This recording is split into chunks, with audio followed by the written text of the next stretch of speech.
Hello class, so I am John Ray Pacdoranan and welcome to my YouTube channel. So this time, ang pag-uusapan natin class for this lecture video is all about the introduction for the analysis of gravity dam. So ano ba yung gravity dam and paano natin malalaman yung mga forces na nag-a-act class sa gravity dam, at the same time paano natin nasasabing safe yung dam against such pressure or against such forces. Sige, simulan na natin class ang discussion. So sige. So, definition muna tayo, class. So, ano ba yung dam in the first place, no?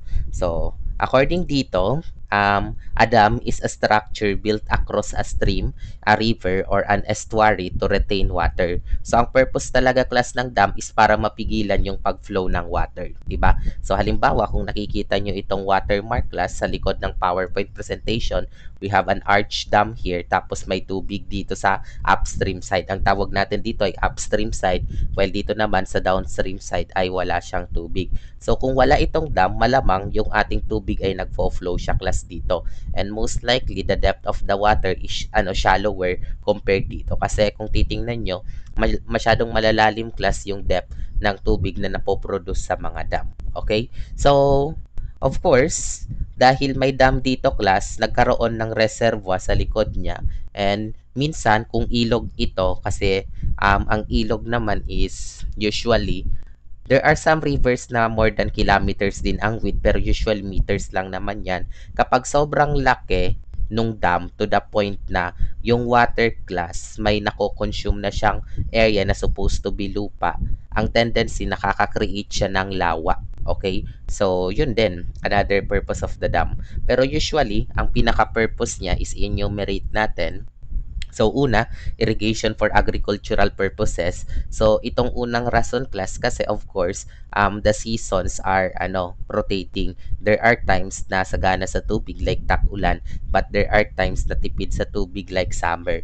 So, if we want a year-round agriculture system, let's say, every time of the year, pwede tayong magtanim ng palay, we need a good infrastructure sa water distribution. And dam is one of the most important infrastructure class kasi yung excess na water sa tag-ulan, pwede niya munang i-store for a while and gagamitin yon sa summer kung saan hindi nga masyadong naulan. Okay? Na makonsumo kasi class sa tubig ang agriculture. In fact, in your hydrology, 'di ba, sa freshwater natin, consumption, agriculture talagang pinakamarami. Yung home lang naman, for residential purposes masyadong konti. Yun talagang agriculture ang pinakamarami class mag-consume ng water. So next na purpose ng dam is storage of water for human and industrial. So yun na nga, both residential and industrial kailangan din yan ng tubig. So napaka self-explanatory naman nito class. Okay? So next natin na purpose to generate electricity. So of course, we are familiar with hydroelectric plants. So when we say hydroelectric plants, yun yung mga planta class na nagge-generate ng kuryente using the water stream na nasa dam. So, in theoretical sense kasi, kapag mas malalim class yung dam, marami-rami yung nai-store niyang potential energy. So, syempre sa dam may mga gates tayo, di ba? Pero sa gate yun class, meron doong turbine. So, kapag binuksan mo yung gate, ang tendency, yung flow ng tubig dun class, paiikutin niya yung hélice ng turbine. And kapag umikot yung hélice ng turbine, magiging generator yun. So, magche-generate siya ng kuryente. The rule is, kapag mas malalim yung dam, yung flow ng water is mas mabilis, di ba? And kapag mas mabilis yung flow ng water, ibig sabihin nun class, mas mabilis din yung pag-ikot ng turbine, and it means na mas maraming ma-generate na kuryente. So, the deeper the dam, the more energy it has para sa electric Okay? So, yun yung isang purpose ng mga dam, no? So, parang siya, no? Hitting two birds in one stone. Kung magre-release ka ng tubig, bukod sa maibibigay mo yun, may distribute mo yun for agriculture, residential, or industrial purposes, makakaproduce ka pa ng kuryente. Okay, no? So, another thing to consider for the purpose to increase the depth of waterways for navigational purposes. So, halimbawa, common ito class sa mga bansa na common talaga yung river as their major part of transportation system. So, for instance, yung river is masyadong shallow pero hindi economical ang digging. So, ang ginagawa nila, nagbi-build sila class ng dam para mapalalim yon. So, if the depth of the waterway is enough na pwede nang magdumaan yung mga malalaking barko. Okay, so yun yung another purpose ng dam para mapalalim nga and at the same time yung mga barko ay makadaan sa ilog. Kasi nga normally ang ilog din is kilometers wide kaya wag kang magtaka na pwedeng makapasok ang mga barko sa mga rivers. Okay? So another purpose of the dam to provide lakes for recreational purposes. So common sense na din naman to para nga at least may mapaglibangan. And the last is others. So bahala na kayong mag-search kung ano yung mga others na yan. Okay? So yan. So ang pinag-uusapan natin ngayon dito class is a gravity dam. So a gravity dam is just one type of a dam. Okay? So ano ba ang gravity dam? So according dito, a gravity dam is a type of dam that uses gravity to resist the water pressure in the dam. It is usually made up of stone concrete, usually unreinforced, because it has high density, cheap, and strong in compression. This type of dam must be massive enough so that it cannot be pushed by the water in the reservoir. It has thick base to minimize the compressive stress of the soil below the structure. So, when we say gravity dam class, napaka-self-explanatory nito. It uses gravity to resist water pressure. Okay? So, dapat, yung mismong dam class ay mabigat. Bakit kailangan na massive yung dam? Para hindi matulak ng water pressure. So, halimbawa, mag-drawing ako dito, class. So, meron tayo ditong dam. Okay? So, kung meron tayong dam at the same time, meron tayong water sa upstream side glass. So, usually, the water pressure pushes the dam. Okay, no? So, the water pressure pushes the dam. So, dapat yung mismong dam natin, class, ay mabigat, no? The weight of this dam must be massive enough so that hindi niya basta-basta mapupush yung dam natin. So, kaya nga dito, kaya siya tinawag na gravity dam kasi it uses gravity to resist the water pressure of the dam. So, napaka-importante na dapat pabigat. And usually, concrete ito class dahil unang-una, it has high density compared to water. Water has a specific gravity of 1 while concrete has a specific gravity of 2.4. At the same time, cheap. So, napakamura kasi ng concrete compared to other materials and strong in compression. Another thing to consider class sa concrete is its workability. Bakit? Kasi ang concrete kapag siya hinahalo, nasa liquid phase pa siya. So ibig sabihin, pwede natin siyang ma-form in any shape that we desire, 'di ba? Hindi pwede yung bato dito kasi yung bato mahihirapan kang maghulma. Unlike sa concrete na kapag may forma ka, madali mong mahuhulma siya. Okay, provided of course there are some provisions regarding sa concrete. Say for instance, dapat nabuhos mo na siya sa final destination niya within 90 minutes after mo siyang haluin kasi nga 'di ba nababawasan significantly yung kanyang strength. Okay? So dapat din class yung width class according pa dito this type of dam must be massive enough so that it cannot be pushed by the water in the reservoir. Yun na nga, and it has a thicker base to minimize the compressive stress of the soil below the structure. Ang gustong sabihin class nung sentence na yon, dapat itong base natin ay dapat wider enough para mas ma-distribute natin yung soil pressure. Okay?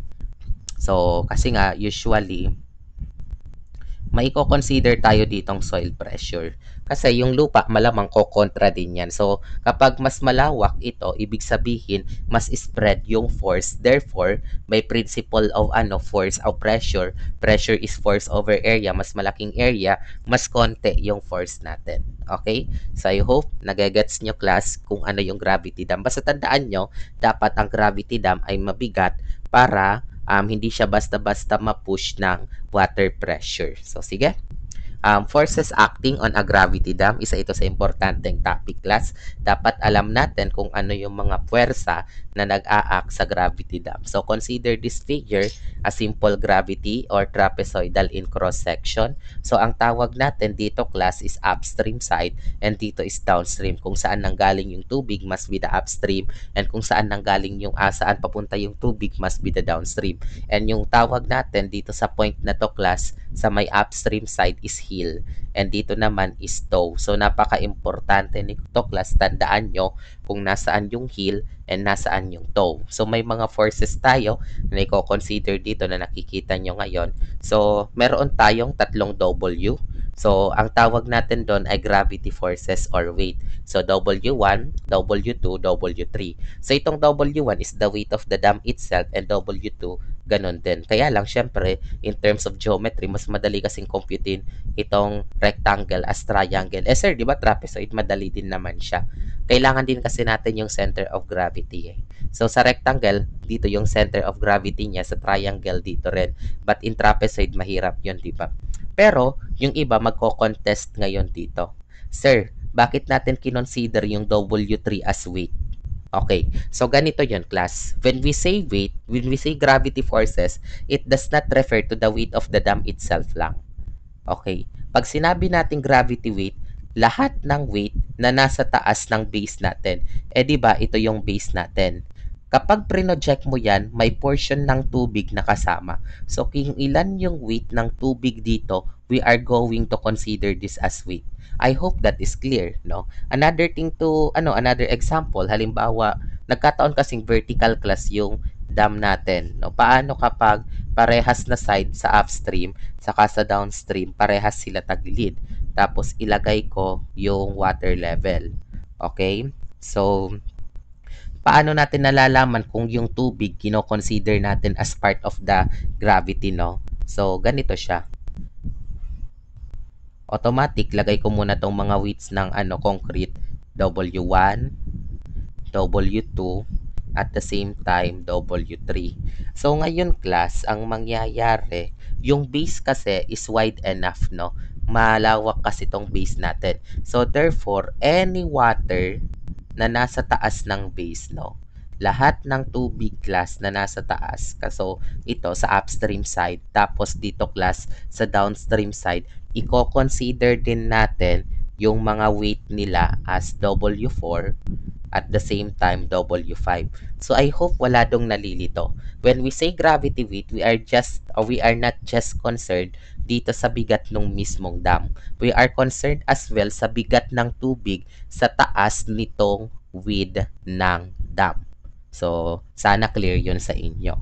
So, erase natin kasi bukod sa gravity forces, we are going to consider the hydrostatic forces at the same time the uplift pressure. So, when we say hydrostatic forces class, ito yung F1 and ito yung F2. Dalawa lang naman yan class. Usually nga, isa lang yan eh. So, when we say these two, itong F1 is yung hydrostatic force. Ito yung force na tumutulak sa dam in the upstream side.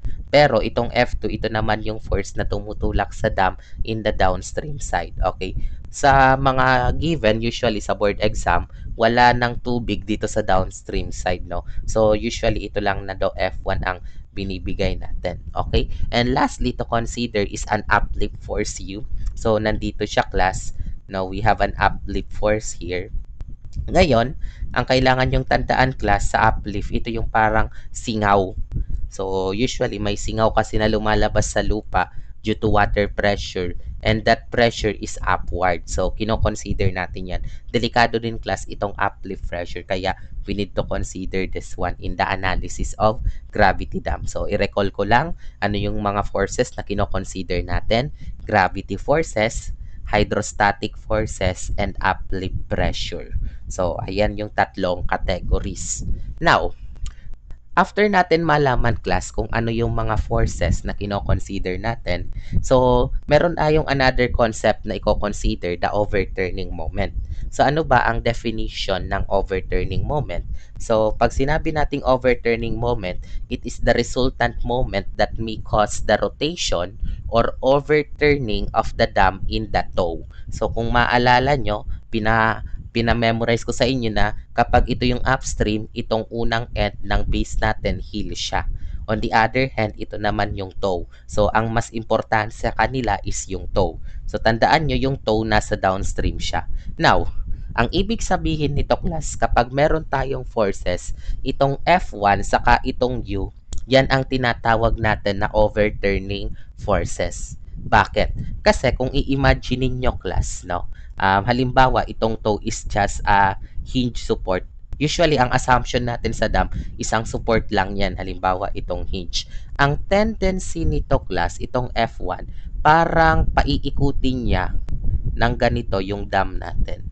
'Di ba? Paiikutin niya in a clockwise manner. So parang patatamblingin niya itong dam. So ganun yung overturning.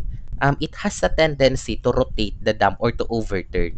Nakukuha nyo. So ayan siya, no. Itong uplift force, kaya nga siya nasabing delikado kasi nagko-contribute ito sa overturning. So tingnan nyo, 'di ba? Parang iaangat niya tapos nandito, no.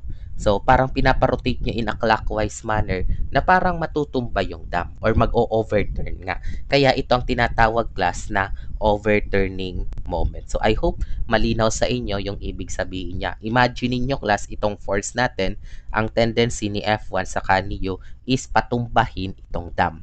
So, those are overturning forces. And of course, since itong force na ito class ay may distance sa halimbawa, tawagin natin to as y sub 1. Tapos, ito naman, may distansyang x sub 1. Pag tinake mo class yung moment ng mga forces with respect sa toe, yun na yung overturning moment. Okay, so ito na yan, ito na nga yung description niya. F1 and U are overturning forces, thus, the moment of these forces about the toe is the overturning moment. So, tandaan nyo, about the toe. Pero may kalaban class ang overturning moment. Ano naman yung kanyang kalaban? Righting moment. So by definition, a righting moment, it is a moment about the toe of the dam that counteracts the overturning moment. So kinakalaban niya yung overturning.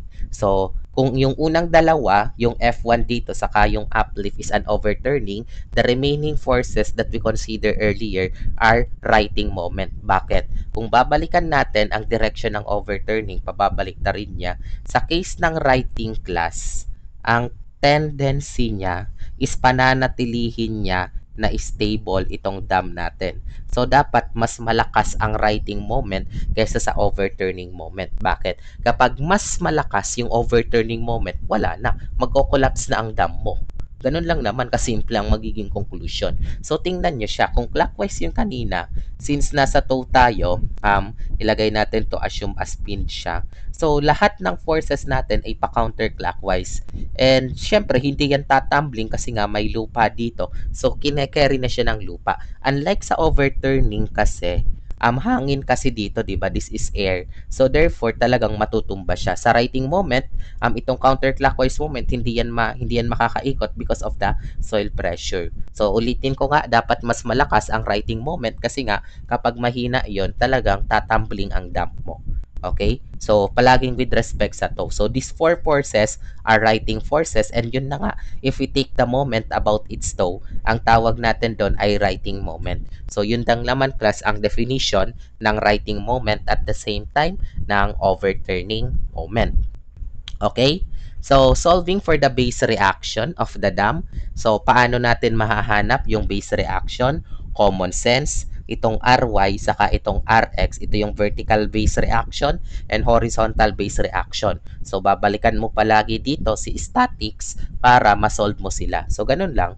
Using equation of equilibrium o summation forces horizontal equals 0. So, right equals left. So, based sa drawing natin na free body diagram, ang right natin ay F1, the rest ay leftward, Rx and F2. So, F1 equals F2 plus Rx. So, therefore, ang Rx natin is F1 minus F2. So, all you need to do is to utilize class the equation of equilibrium. On the other hand, summation forces vertical equals 0, upward equals downward.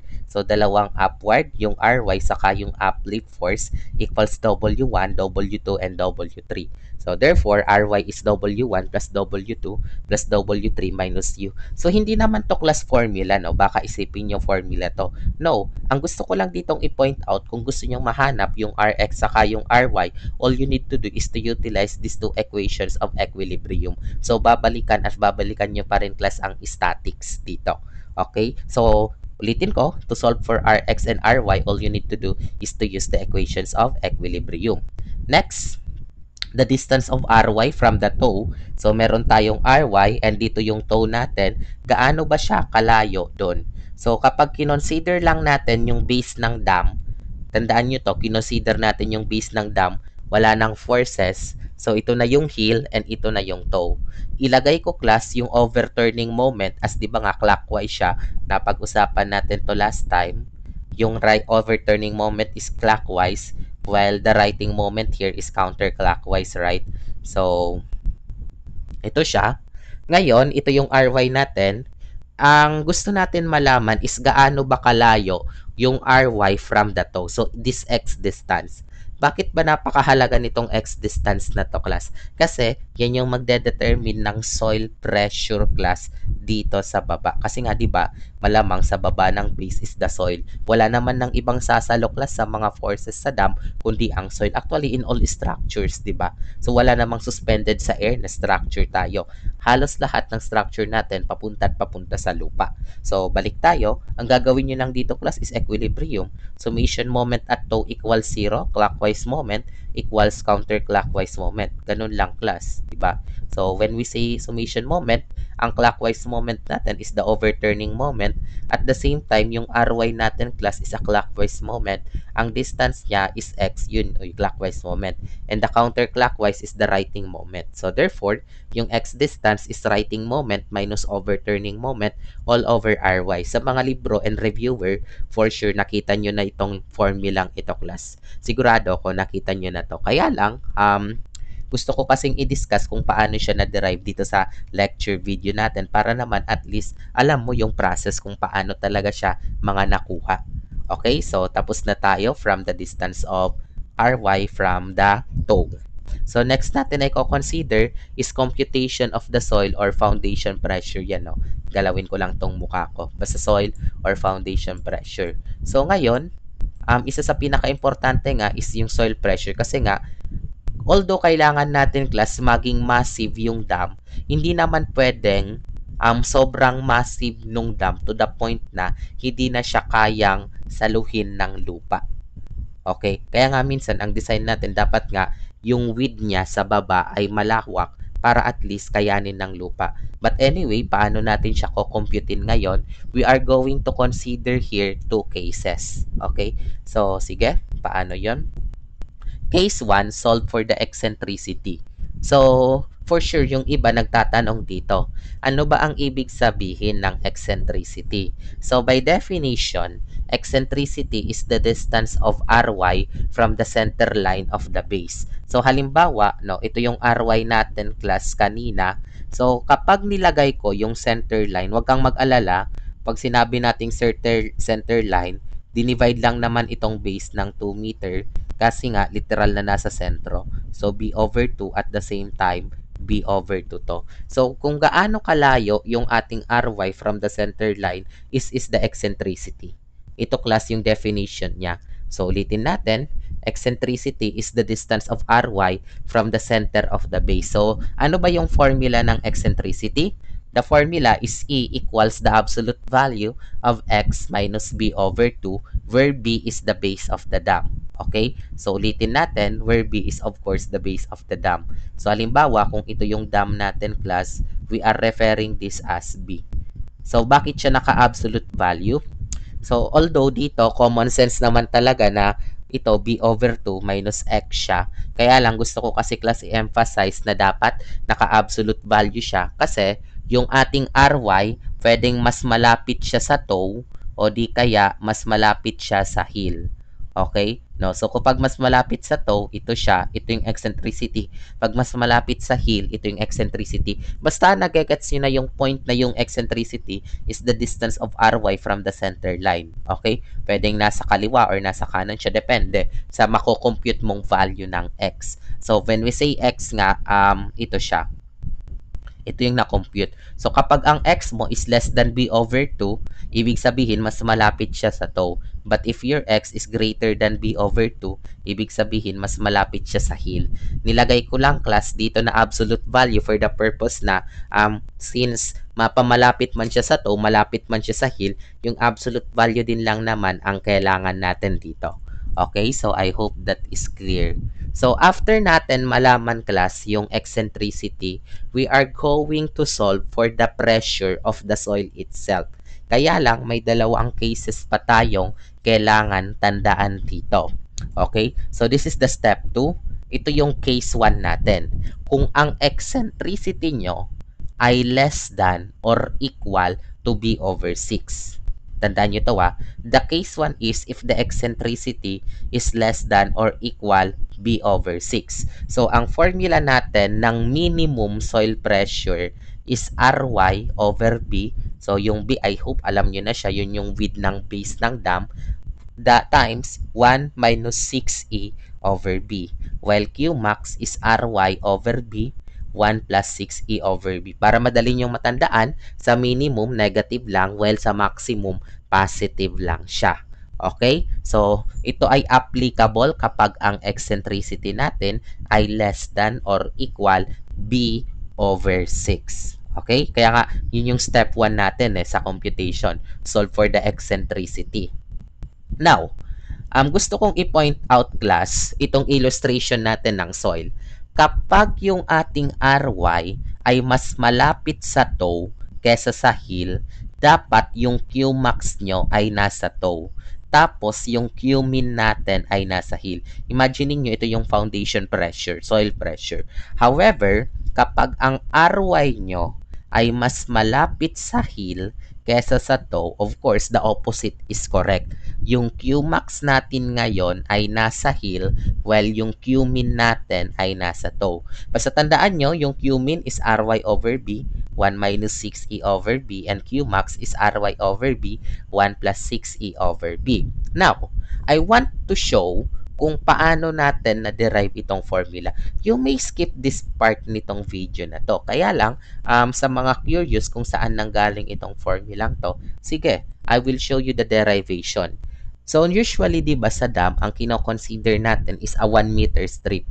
So, later on, 1 meter lang naman siya. And kung ito yung base natin ng dam. So, ito yung Ry, ito yung eccentricity niya.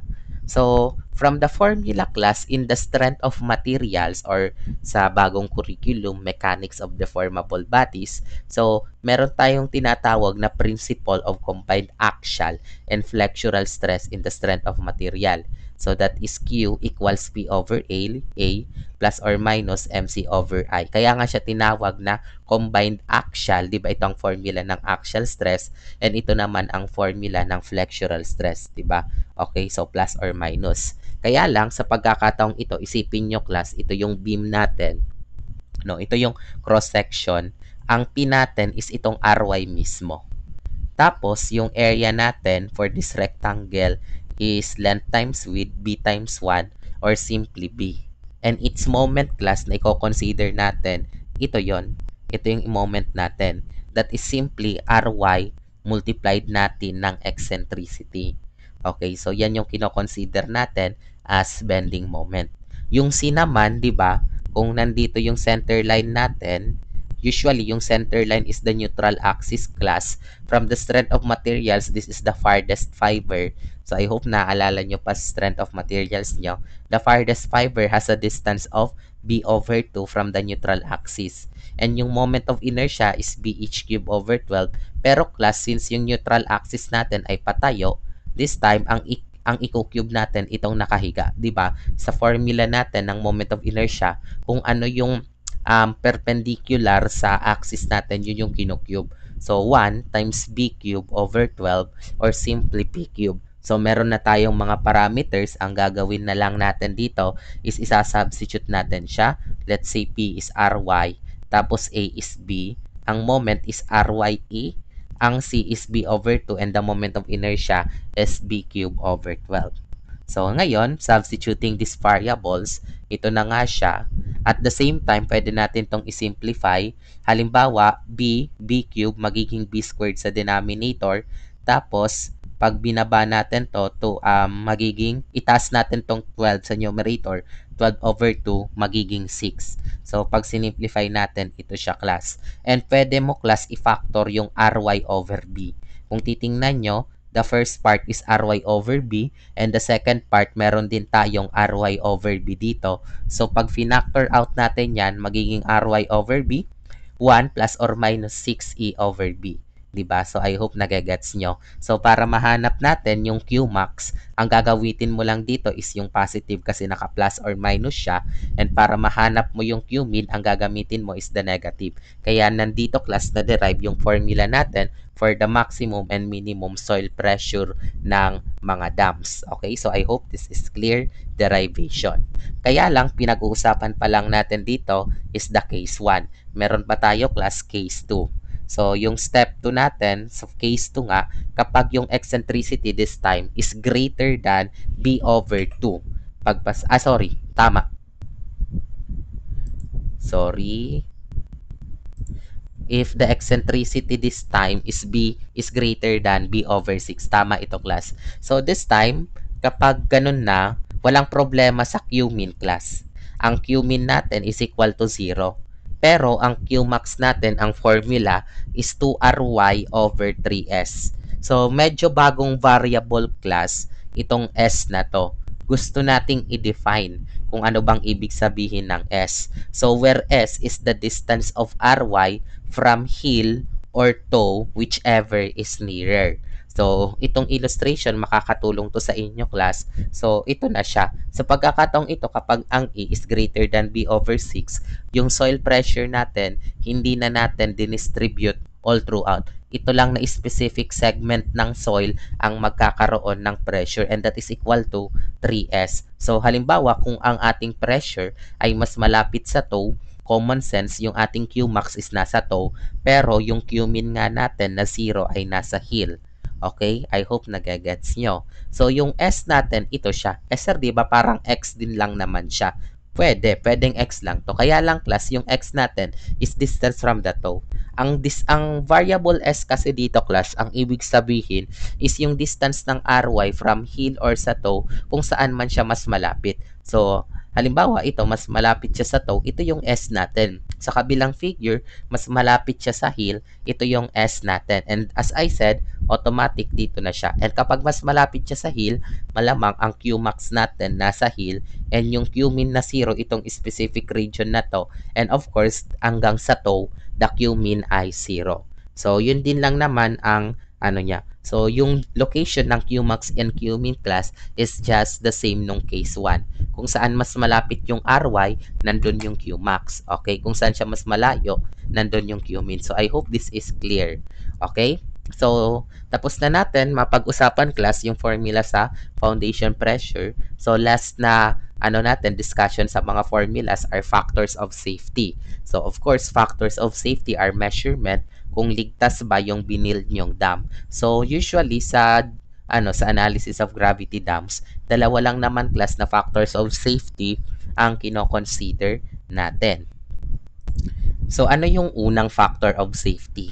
So, the first one is the factor of safety against sliding or simply FSS. So, ano ba yung formula nun? So, FSS is simply mu Ry over Rx. So, of course, yung Ry, class, saka yung Rx, na-define na natin yun kanina, that is simply the horizontal and vertical reaction of the base of the dam. Pero itong mu, class, simply this is the coefficient of friction between the soil and the base of the dam. Kaya wag kang mag-alala.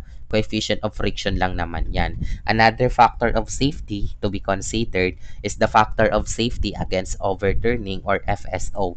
So, ang formula ng FSO is Rm over OM. So, ang Rm, of course, is the righting moment and OM is the overturning moment, class. Okay? So, meron tayong general note dito. In order to consider the dam to be safe, the factors of safety must be at least 1.0. Pero sa mga designer, class, usually, nagbibigay sila ng factor of safety na 1.5. Hindi naman na nila nilalampasan ng 2 kasi kapag sobrang laki ng factor of safety, sobrang gastos na yan sa materyales. Pero in a theoretical sense, 1.0.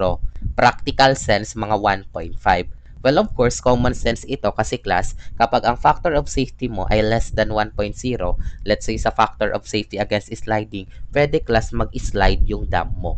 Kasi hindi kaya ng friction force class yung ating hindi kaya ng friction force yung horizontal force na nakokos ng water pressure. And dito nga rin sa overturning class, as I said earlier, dapat mas malakas si righting moment kaysa sa overturning moment kung ayaw mong mag-tumbling ang dam mo. Okay? So, syempre, kung in a theoretical, mas malaki si writing kaysa kay overturning, dapat greater than 1 itong value na to. Kasi kapag mas malaki si overturning, delikado ang dam nyo. So, I hope these two factors of safety naiintindihan nyo. So, I think tapos na tayong mag-discuss sa mga formulas. So, pag-usapan natin class ang procedures for analysis.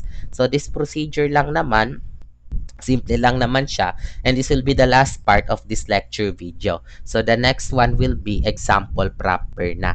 Okay? Para naman at least no, hindi ito maging masyadong mahaba. So what are the procedures or general procedure sa paggawa ng analysis ng ating mga dams? So take note for this, this is not a rigid procedure. Pwede itong mabago depende sa kung ano ang tinatanong sa mga situation. So unang step is assume 1 unit strip of the dam. Gusto kong i-emphasize itong word na to na assume 1 meter strip, no? Baguhin natin since metric system naman tayo. Assume 1 meter strip of the dam. So halimbawa, mag-drawing ako dito class ng dam, no? Kung nakikita nyo. Well, of course, meron siyang width. This is a continuous one, right? So, syempre, dire-diretso siya. Tapos, dire-diretso siya. Ayan, halimbawa, okay na to class. Now, when we say assume 1 meter strip, ang i-consider lang naman natin sa analysis, kasi para rin lang naman tong slice na pare-parehas din lang naman ang muka. So, ito. This 1 meter.